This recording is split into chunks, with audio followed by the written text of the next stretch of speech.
ক্লাবের বিরুদ্ধে ৪৫ বলে সেঞ্চুরি করেছেন হাবিবুর রহমান সোহান এবং সেটা লিস্টে ক্রিকেটে এই মুহূর্তে বাংলাদেশের দ্রুততম সেঞ্চুরি। এর আগেও লিস্টে ক্রিকেটে বাংলাদেশের দ্রুততম সেঞ্চুরিটা ৪৯ বলে ছিল, যৌথভাবে সেটা হাবিবুর রহমান সোহান এবং মোসাদ্দেক হোসেন সৈকতের ছিল। অর্থাৎ হাবিবুর রহমান সোহান নিজের রেকর্ডটাকে নিজেই আবার ভেঙেছেন। এর আগেও লিস্টে ক্রিকেটের দ্রুততম সেঞ্চুরির মালিকটা সোহানই ছিলেন। এর ঠিক ইমিডিয়েট আগে অর্থাৎ আগের ম্যাচটাতেই কিন্তু হাবিবুর রহমান সোহান লিস্টে ক্রিকেটে বাংলাদেশের দ্রুততম হাফ সেঞ্চুরির মালিকটা হয়েছেন। আরেকটি ইনফরমেশন দিয়ে দিই, সেটা হচ্ছে হাবিবুর রহমান সোহান কিন্তু টি-20 ক্রিকেটেও বাংলাদেশের অর্থাৎ স্বীকৃত টি-20 ক্রিকেটে বাংলাদেশের দ্রুততম সেঞ্চুরির মালিক। অর্থাৎ এই মুহূর্তে আপনি যদি সাদা বলের ক্রিকেটে চিন্তা করেন তাহলে দুইটা ফরম্যাটেই বাংলাদেশের দ্রুততম সেঞ্চুরির মালিক হাবিবুর রহমান সোহান। ওয়ানডে ফরম্যাটটা মানে লিস্টে ফরম্যাটটাতে দ্রুততম হাফ সেঞ্চুরির মালিকটাও হাবিবুর রহমান সোহান। আমরা দেখেছিলাম যে ইমার্জিং এশিয়া কাপে কাতারের মাটিতে সেই ম্যাচটাতে হাবিবুর রহমান সোহান ৩৫ বলে একটা সেঞ্চুরি করেছিলেন, যেটা স্বীকৃত টি-20 ক্রিকেটে বাংলাদেশের পক্ষে অর্থাৎ বাংলাদেশি কোনো ব্যাটারের পক্ষে দ্রুততম সেঞ্চুরির মালিক। কিন্তু সত্যি কথা বলতে আমাদের বাংলাদেশের সিলেক্টরদের কাছে আসলে ম্যাটার করে কোন বিষয়টা জানেন? কে কত রান করলো দিন শেষে, কে কত রান করলো টুর্নামেন্ট শেষে। কিন্তু ইম্প্যাক্টের জায়গাটা নিয়ে আমরা আসলে খুব বেশি আলোচনা করি না, বা আমাদের দেশে খুব বেশি আলোচনা হয় না, বা খুব বেশি প্রায়োরিটির জায়গাটা তো ইম্প্যাক্টের বিষয়টা আসে না। আমি বলছি না যে হাবিবুর রহমান সোহানকে আপনি ওয়ানডে ফরম্যাটের পাইপলাইনের জন্য বিবেচনা করেন, যদিও ওয়ানডে ফরম্যাটটাতেই হাবিবুর রহমান সোহান দুইটা ফরম্যাটে আমরা দেখতে পেলাম যে আলটিমেটলি সেঞ্চুরি করেছেন, মানে দুইটা ভিন্ন টুর্নামেন্টে। একটা বিসিএলে তিনি দ্রুততম সেঞ্চুরি করেছিলেন ৪৯ বলে, আর একটা ঢাকা প্রিমিয়ার ডিভিশন ক্রিকেট লিগে তিনি দ্রুততম সেঞ্চুরি করলেন ৪৫ বলে। তবে তার ইম্প্যাক্টের জায়গাটা তাকে টি-20 ক্রিকেটের জন্য অনেক বেশি মাত্রায় পারফেক্ট করে তোলে, বিশেষ করে মডার্ন ডে টি-20 ক্রিকেটের যে ডিমান্ডের জায়গাটা, সেই টি-20 ক্রিকেটের ডিমান্ডের জায়গাটা অনুযায়ী যেহেতু আমাদের বাংলাদেশের এ টিমের যে স্কেজুয়াল আছে, সেই এ টিমের স্কেজুয়ালে টি-20-র কোনো জায়গাটা নাই। বিশেষ করে জিম্বাবুয়ের সঙ্গে এই মুহূর্তে বাংলাদেশ এ টিম খেলছে। আজকে ইফতি খুব ভালো রান করেছে, that's really good to see. So টি-20 সিরিজ কিন্তু সেই জায়গাটায় নাই। তার মানে হাবিবুর রহমান সোহানকে লাস্ট অদম্য কাপের পরে he will have to wait for another 1 year to play next টি-20 গেম, অর্থাৎ নেক্সট বিপিএল এর জন্য তাকে ওয়েট করতে হবে। এইভাবেই কিন্তু আমাদের দেশে প্লেয়ারদের পটেনশিয়ালটা চলে যায়, কারণ এই প্লেয়ারগুলো যদি ফর্মে থাকা অবস্থাতেই সিস্টেমের অংশ না হয় সেক্ষেত্রে কিন্তু সেই প্লেয়ারদের ফর্মটা থাকে না। মেহেদি মারুফের মতো ক্রিকেটারের কথা বলতে পারি, একটা সিজনে বেশ ভালো ফর্মে ছিলেন কিন্তু পরবর্তী সময় পরের সিজনে আর সেই ফর্মটা ধরে রাখতে পারেন না, কারণ মাঝখানে গ্যাপটা ছিল মোটামুটি ইন বিটুইন 1 year। এই এক বছরের মধ্যে আসলে যদি ম্যাচ প্র্যাকটিসের মধ্যে একটা প্লেয়ার না থাকে তাহলে সেই জায়গাটা থাকে না। আমার একটা ব্যক্তিগত চাওয়ার জায়গা বাংলাদেশের জিম্বাবুয়ের বিপক্ষে জিম্বাবুয়ের মাটিতে টি-20 সিরিজ রয়েছে, আমি অন্তত সেখানে হাবিবুর রহমান সোহানকে দেখতে চাই। আমি সোহানকে সেই জায়গাটা দেখতে চাই, কারণ ওই টি-20 সিরিজটা খুব বেশি ইম্পর্টেন্স ক্যারি করে না, খুব বেশি ইম্পর্টেন্স ম্যাটার করে না যে আপনাকে ওয়ার্ল্ড কাপের জন্য কোয়ালিফাইংয়ের জায়গাটা চিন্তা করতে হবে। হ্যাঁ, ডেফিনেটলি ওয়ানডে ফরম্যাটটাতে এই মুহূর্তে এক্সপেরিমেন্টের জায়গা নাই। ওয়ানডে ফরম্যাটটাতে আমরা এক্সপেরিমেন্টের কথা চিন্তা করারও আসলে খুব বেশি দরকার নাই। তবে টি-20 ফরম্যাটে জিম্বাবুয়ের মাটিতে আলিস আল ইসলাম আছেন, হাবিবুর রহমান সোহান আছেন, রাকিবুল আছেন, রিপন মণ্ডল আছেন। এই প্লেয়ারদেরকে যদি আমরা একটু রেগুলার বেসিসে দেখতে পাই তাহলে হয়তো আমরা এই প্লেয়ারদেরকে যথেষ্ট মূল্যায়নের জায়গাটা করতে পারবো এবং এই প্লেয়ারদের ক্যারিয়ারটাকে আমরা ওইভাবে বাঁচাতে পারবো।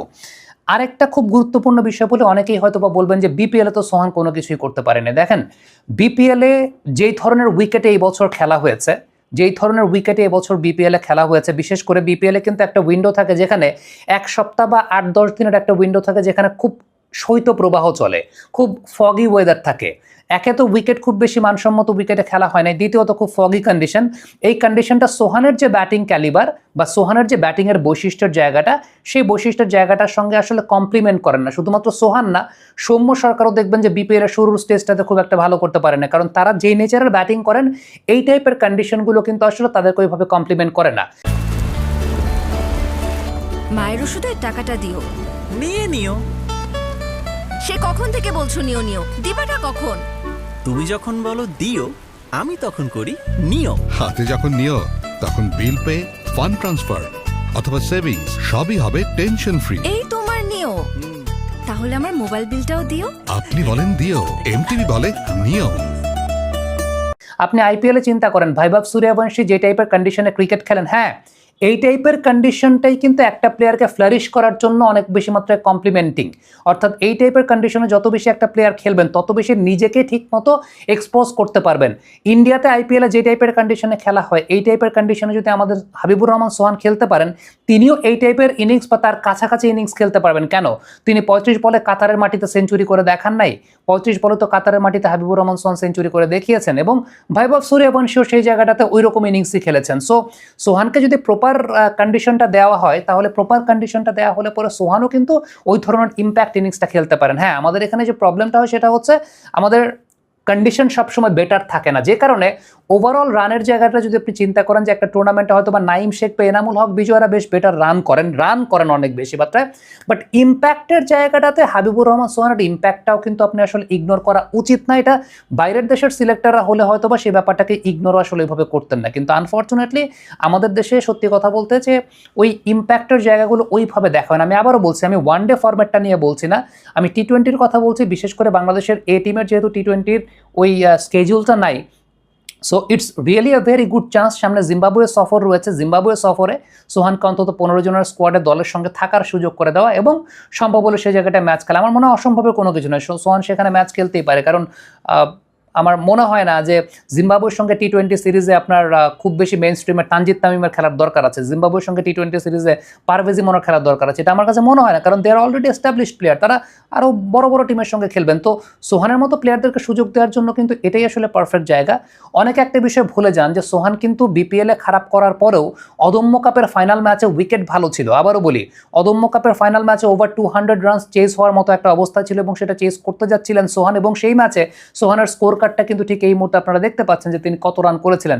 মোস্তাফিজের একটা বলে তিনি ওভার অ্যাম্বিশিয়াস বা ওভার এক্সাইটেড হয়ে আউট না হলে সোহান হয়তো ওই ম্যাচে একটা সেঞ্চুরিও করতে পারতেন। সো বেটার উইকেট বা বেটার কন্ডিশন দেওয়া হলে সোহান কিন্তু বাংলাদেশের যে কোনো রেকর্ডকে একেবারে ভেঙে চুরে ফেলতে পারেন, সেই প্রমাণটা তিনি করেছেন। অলরেডি তিনি কিন্তু রেকর্ডের মালিক। লিস্টে ক্রিকেটে বাংলাদেশের সর্বোচ্চ মানে সবচাইতে দ্রুততম সেঞ্চুরি, লিস্টে ক্রিকেটে বাংলাদেশের দ্বিতীয় দ্রুততম সেঞ্চুরি, টি-20 ক্রিকেটে স্বীকৃত টি-20 ক্রিকেটে বাংলাদেশের দ্রুততম সেঞ্চুরি, লিস্টে ক্রিকেটে বাংলাদেশের দ্রুততম হাফ সেঞ্চুরি, অর্থাৎ চারটা রেকর্ড কিন্তু সোহানের নামের পাশে জল করছে এই অবস্থাতে। অর্থাৎ কেবলমাত্র 2টা বছর তিনি টপ সার্কিটের বা 3টা বছর তিনি টপ সার্কিটের ক্রিকেটে এসেছেন।